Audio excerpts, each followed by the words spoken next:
Welcome to the Rime Buddhist Center's Dharma Talk podcast, Achieving Peace Through Compassion. This podcast is a recording of the Dharma Talks given during our Sunday service.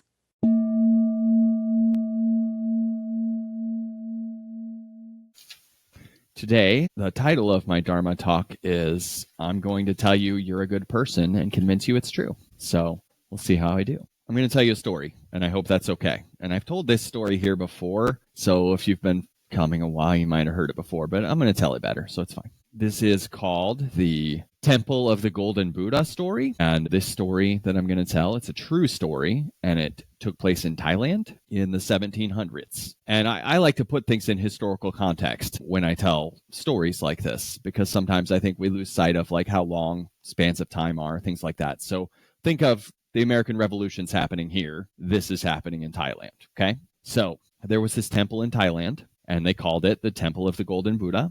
And they called it that because they had a golden 50-foot Buddha statue there. And so people would come from all over to see this statue. And when they came, what would they do? They would receive teachings from the monks there, and they would give donations. So the existence of this statue supports the temple, okay? So that's why. Why do we have big, beautiful statues in Buddhist temples? It makes people want to come. That's why.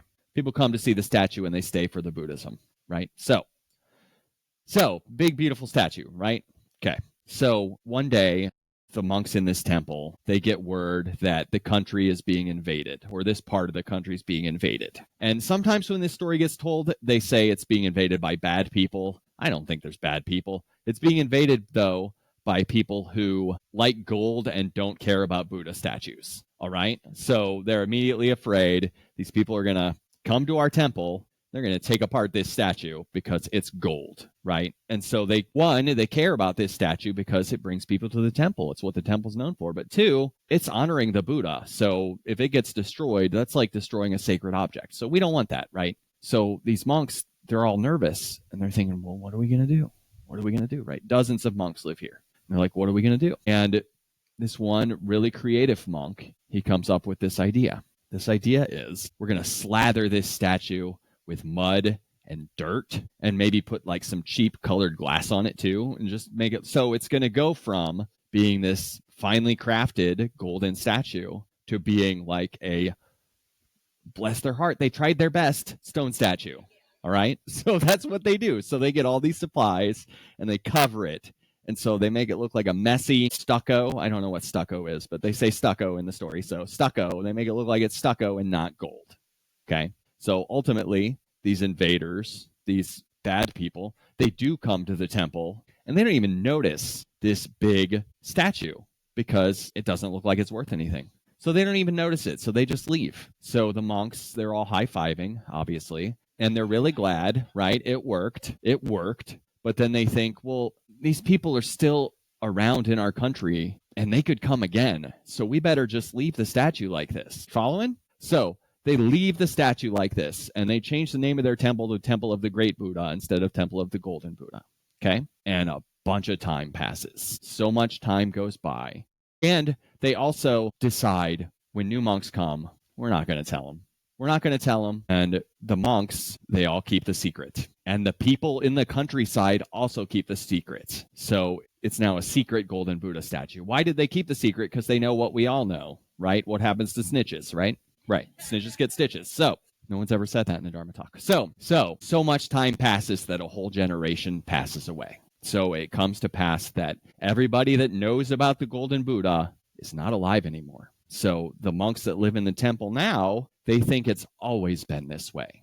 Okay. And many years later so to put this in context, right? This statue was covered when George Washington was alive. And now we've moved to where my mom is a teenager, right? Some monks were rearranging the temple and they were moving this statue, which I guess it takes a lot of people to move it. It's big, but they're moving it and a piece of the stucco falls off and they see the gold underneath. And it's just a big shock to everybody, but they then go and they get whatever tools they have. I don't think they use pickaxes. I don't know what they use, but they get tools and they come and they are able to get all this stucco off and they see the golden statue underneath. It was hidden for 200 years.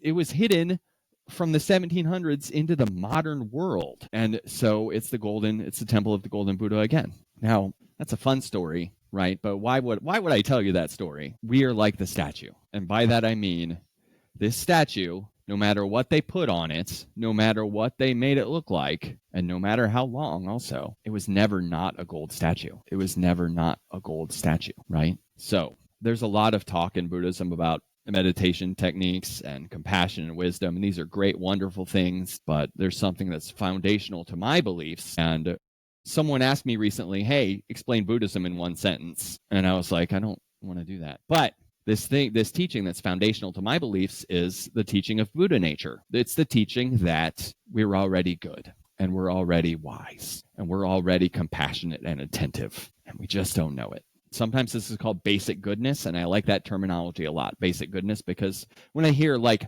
Buddha nature, that sometimes can sound kind of lofty, right? But basic goodness, well, that's easier, a little bit easier to wrap my head around. It's not always easy to believe. It's often not easy to believe that our nature is good, right? We see, not only do I see evidence in myself that my nature might not be good, but I mean, we watch the news, right? So it's hard to see that in other people and in myself at times. So we can easily look at our lives and think, well, if this is Buddha nature, it's pretty well hidden, right? It's like a gold statue covered in mud, right? And we remember our mistakes, and we remember our anger and our greed and our self-centeredness, and it doesn't seem very enlightened, right? And that's kind of the point.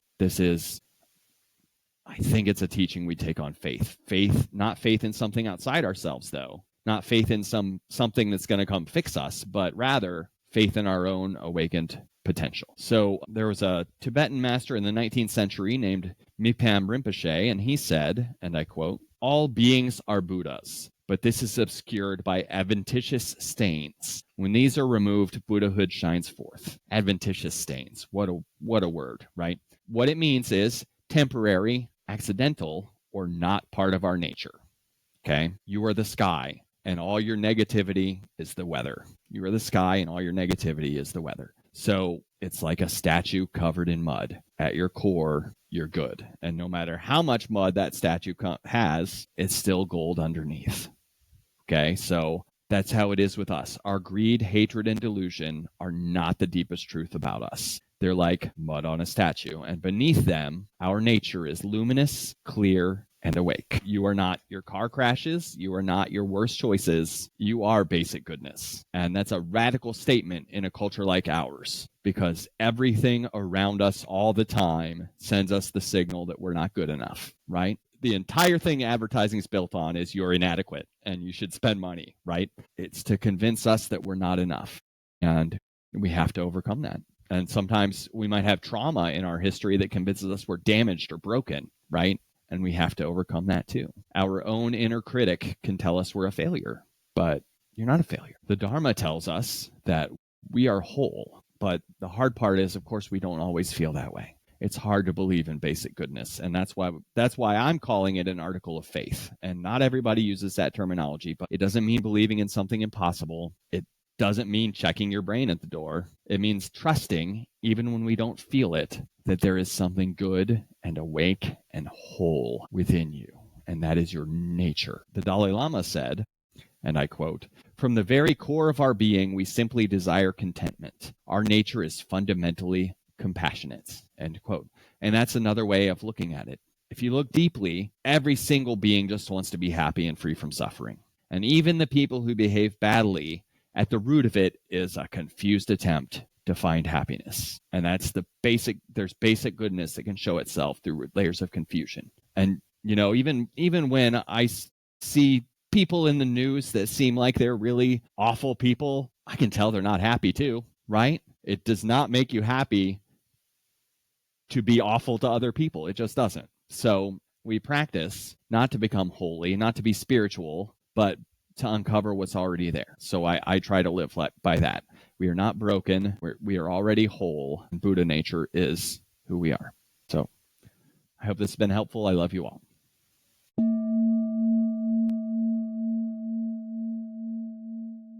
Thank you for listening to the Rime Buddhist Center's Dharma Talk podcast. Music was provided by Barefoot Bran Music. Please consider supporting the Rime Buddhist Center by making a donation at our website at www.rimecenter.org/donate.